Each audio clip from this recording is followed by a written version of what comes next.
Vlad, it's been a week for me, man. By the way, again, I saw my man Vlad on Twitter, which I was like, yo, Vlad, listen, I would have been okay even if you didn't even, I'm not saying you put your neck on the line, but like, you spoke up for me. You were like, yo, hey, listen, I don't like the narrative that's going on with Akademiks. Like, yo, he's a guy who's really selective in whatever issues he responds to, or he's picking on certain demographics. That's just not true. Yeah, well, I mean, I think it got, that response was based on Queen Latifah jumping into the conversation. That was odd to me. Yeah, that was a little weird. And, you know, Queen Latifah pulled out the Malcolm X quote of, you know, the black woman is the most disrespected person on the planet. Now, she's not mentioning the person in her own community, the man who's threatening you. That's just brushed under the table. Right. You know what I'm saying? And she's focusing on you talking about women when 95% of the time you've talked about men. And you've gone just as hard. I mean, you know, when you told me that you had Freddie Gibbs' baby mama and or future baby mama, and you were like naming the baby, and I was just like, wow. The baby was just born just now, by the way. Oh, really? Yeah. Congratulations, Freddie Gibbs. He hasn't showed up yet. And Fit Mommy. Yeah, he hasn't showed up. You know what I mean? No, it's Destiny Creams. Oh, that's her name? Yeah. Destiny Creams. Yeah. Come on. Hey, but here's the thing, Vlad. You know, I realize a lot of times in media, I've learned to, when I first started media, and you tell me how you take this. When I first started media, I was really like black and white, and I was just like, hey, listen, you know what? If people are talking about it, it's not on me to really add context, or it's not on me to balance it out. It just is what it is. And I felt me being a part of the media, I wouldn't be able to notice some of the things that other media outlets do, in the sense of, because I'll be thinking I'll be doing it too. For example, the female blogs, Hollywood Unlocked, The Neighborhood Talk. By the way, I had Jason Lee here not too long ago. I like Jason Lee. He's cool. Yeah, I'm about to do his show in a few days. Exactly. He's done my show as well.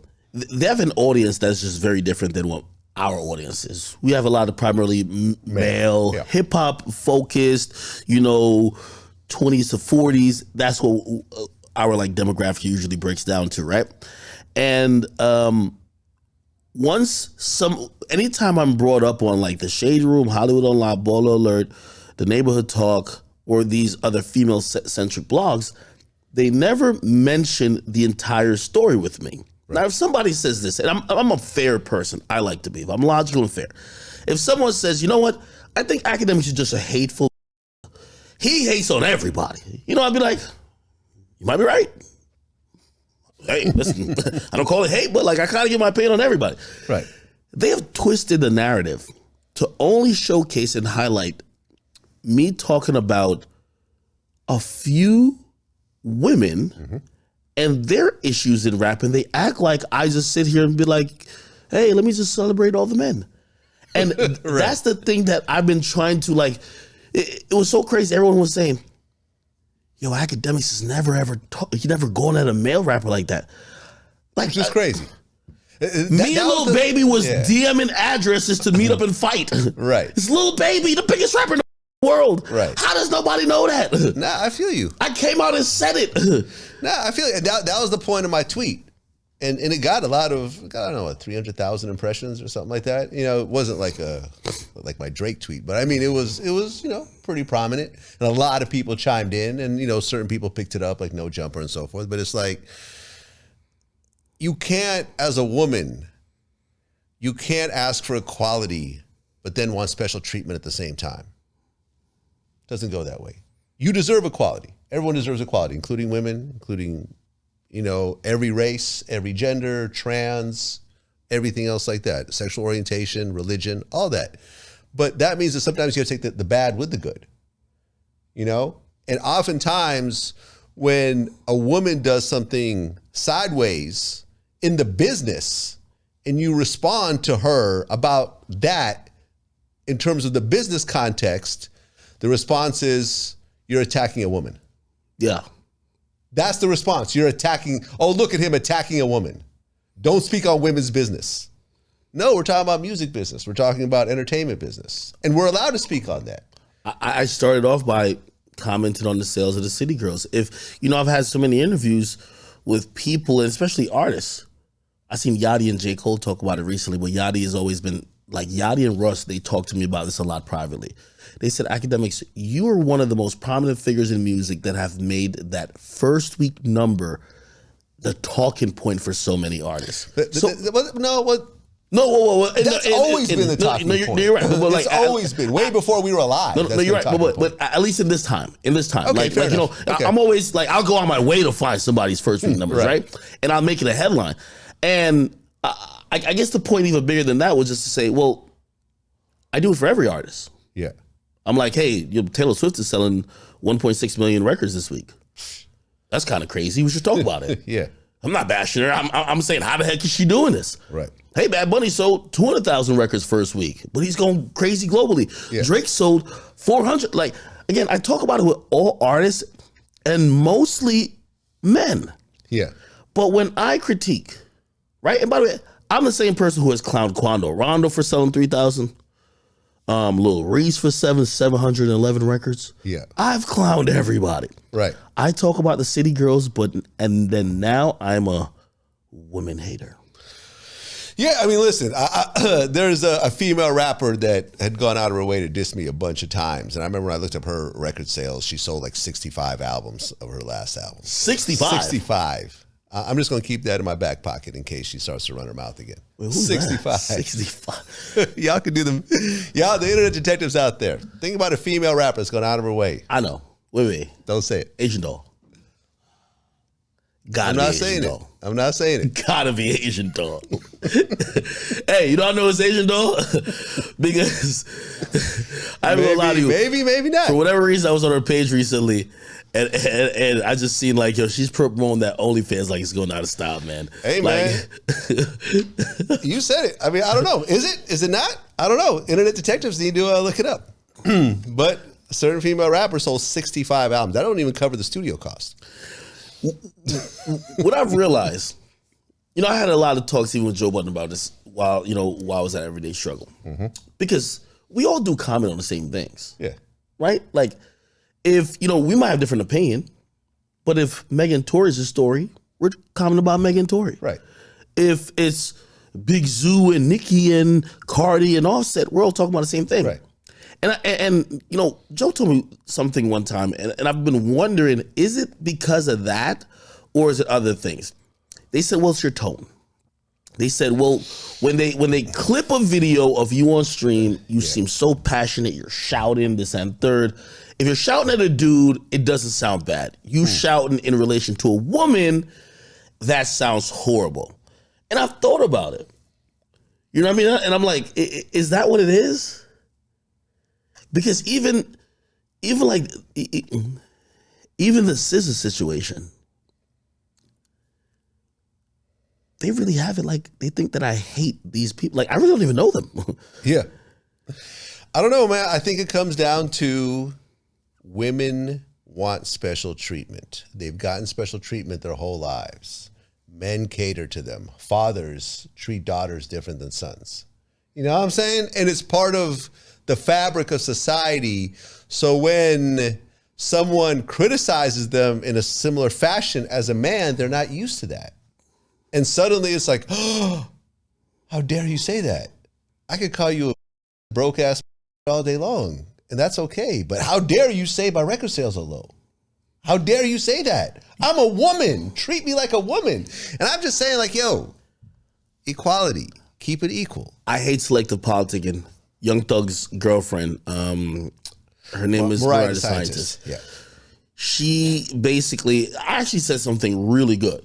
And it was about, I thought it was really good. It was about the Sexy Red situation. I said, hey, listen, Sexy Red, with all due respect, I know you're probably used to dealing with a certain demographic of guy, but like you're now rising up in the ranks. People are taking advantage of you and exploiting you.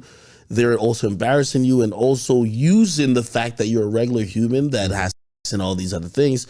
They're using it to shame you and try to come up off you. You have to probably up your standards. And that's actually a critique for anyone who's in this game and you're kind of doing something, right? Mm-hmm. So I say that and I'm like, yo, hey, listen, she just got to stop with the bums. And I'm talking about dudes, right? Like, stop with the bums who got ankle monitors on that live in their mama's crib. Yeah, people thought it was Boosie, by the way. He said, hell no. Hell no. So I said, she got to stop with those type of guys.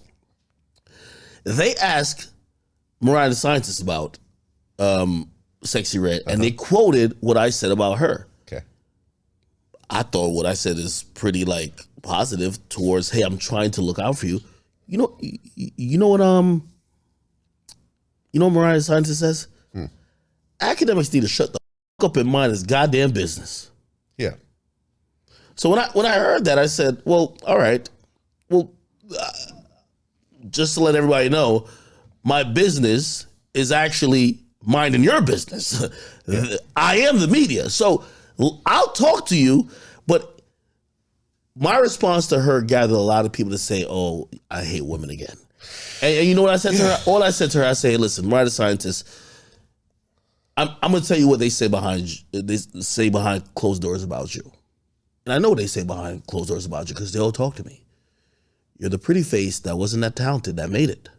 You're the pretty face that dated Yachty. Oh, Young Yachty? Thug. Oh. You were with Tory Lane's label. Yes, she dated Yachty first. Yes. I didn't know that. And I said, your talent wasn't really ever it. But you always had a nice little face card. No one ever thought you were that talented. But you're now dating Young Thug. You know what they're also saying? Is she really dating Young Thug? Young Thug's in prison. Well, I mean, I understand that they had something. She just put out a message saying she'll never leave him because he's the one. Yeah, let him get 25 years.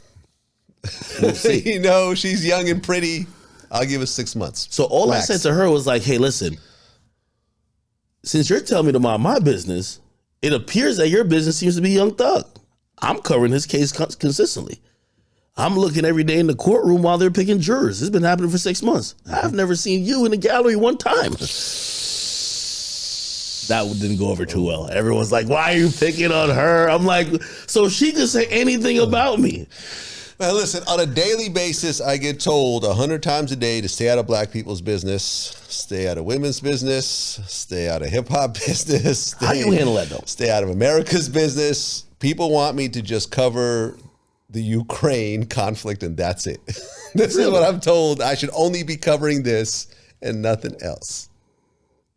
How do I handle it? I ignore it. Who the fuck cares? You're not going to tell me who I'm supposed to talk about and who I'm not? Fuck y'all. Eat a dick.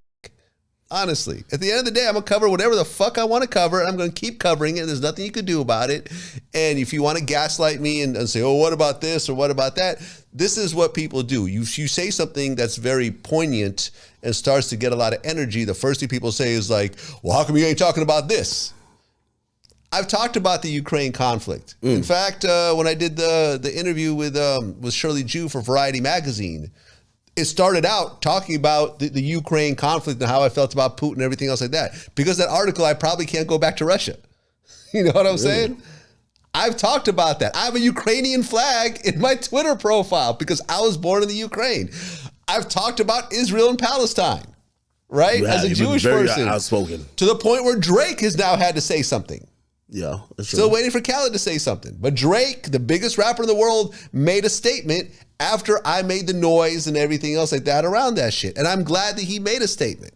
I have talked about all of the shit that's close to home. And I will also talk about hip hop. And I will also talk about, the black community and the white community, the Italian community. I cover, all the mafia stuff as well. I'm going to talk about women. I'm going to talk about men. I'm going to talk about gay people. I'm going to talk about trans people.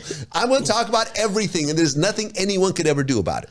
Yeah, that's people sometimes realizing when they can't get you out the way, they try to limit the scope or they try to galvanize other people to try to turn against you by saying, why is he involved in this?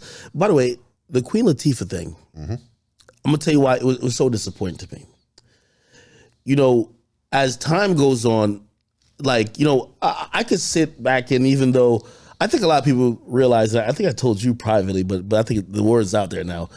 When I said the Dusty and Bro comment about hip hop pioneers, I was talking about MC Shan. Yeah.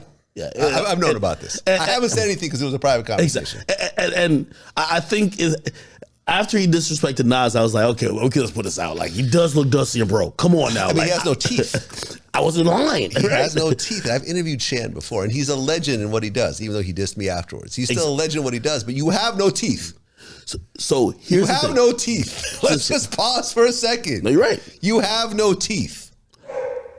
That is a series of bad decisions over the course of decades. I have a friend who's my age who has no teeth. Right? How? Drugs. Ooh. Yeah. Cocaine. Wow. Cocaine gets rid of your teeth? Jeez. I thought cocaine goes through the nose. How can it mess your teeth up? It's all part of, I mean, listen, usually when you do nasal cocaine, cavity type shit. well, if you do cocaine, you usually don't stop at cocaine.